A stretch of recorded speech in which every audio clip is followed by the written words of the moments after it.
Hey gang, so today is a borrowed fidget review. Well, I mean, it's a review of a borrowed fidget. That probably sounds a little better. Anyways, this is the Pod L mechanical in stainless steel. I've got some thoughts, so let's get right into it. It's the Pod L. Let's go.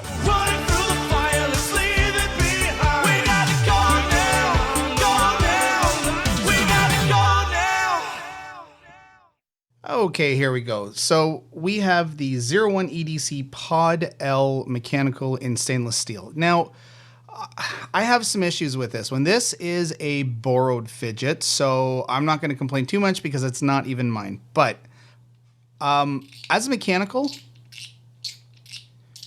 really nice, really smooth.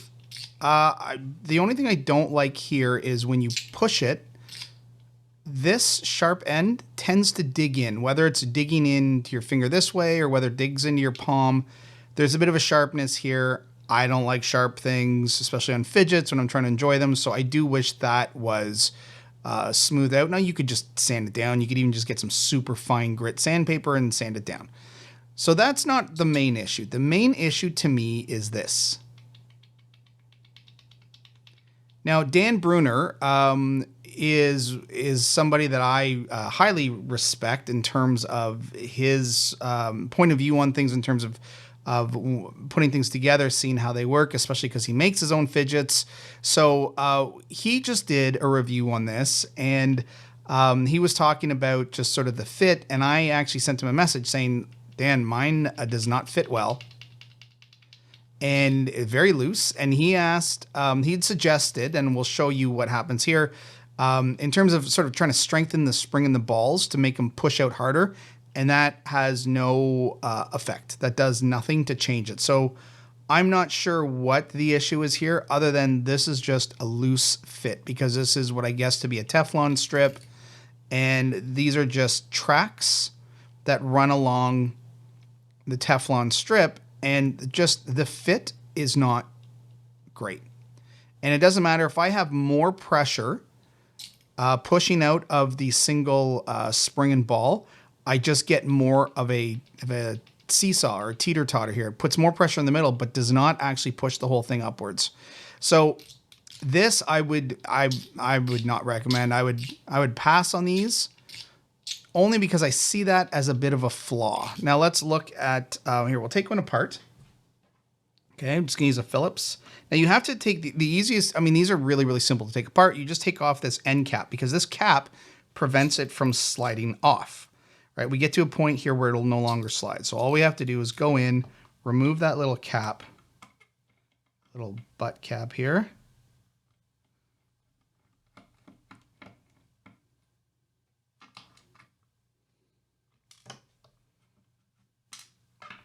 And that's it. And now this will slide right off. So the trick though, if you haven't seen Dan's video already, the trick is keep your finger down when you're sliding it, because there's a ball in here and a spring, and it wants to shoot it straight up. And the minute this top lid goes over that space, it frees the ball up. So you have to make sure your finger is sitting over top here. And then you can slowly let off, and there's the ball. So what's inside here? Well, we have the ball, spring, and another ball. And in fact, on this spring is the little kind of copper, those little caps, a little hat. And it doesn't matter what side it goes on. You can either go, put it on this way or have it sticking up. But if you always have to make sure that this side, and I mean, I guess it's common sense, but the ball has to go in first. But let's backtrack for a second. So here's how this thing works.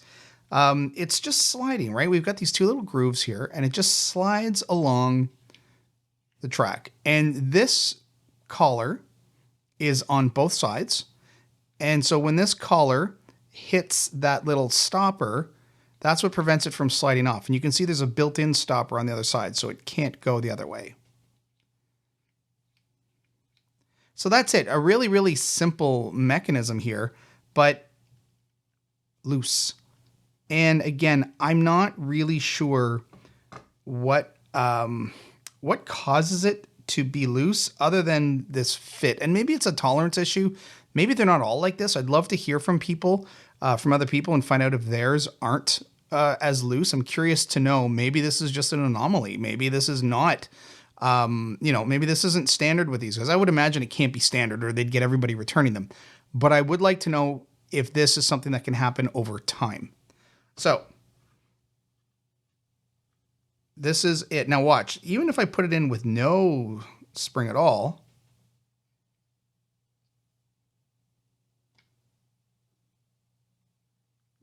there's still that tolerance there, but almost not as much. I mean, that's kind of interesting too, right? We don't get as much. So is it that it's pushing out too far? I mean, I could try it without a cap on either side. I don't know if that would make a difference. Or here, if we let's just push the spring in a little bit, just to sort of take off some of the tension. I doubt this is going to fix it though. This thing is, yeah. So you can see the minute you have anything in there with any kind of pressure, it adds this rock to it. And it's not supposed to. Like, there shouldn't be that much pressure.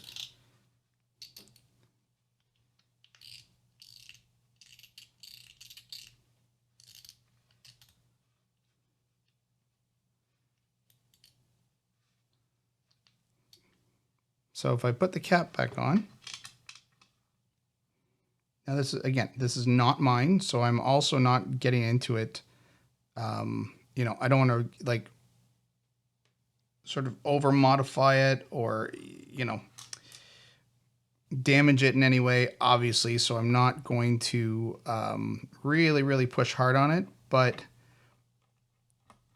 I do know my friend who loaned this to me had the same issue with it, and we were wondering if it could be fixed or not, but I don't think this one can be fixed.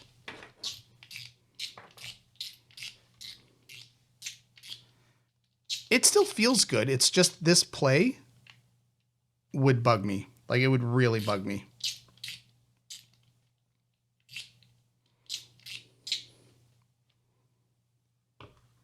So that's it, gang. Now, again, this might be for a lot of people, and a lot of people might already have this and not have an issue with it at all. So again, please let me know. Please comment. Let me know if I'm wrong or if I've just kind of gotten, a strange one here. Maybe they're not all like that. I hope they're not, because it is kind of a cool little slider.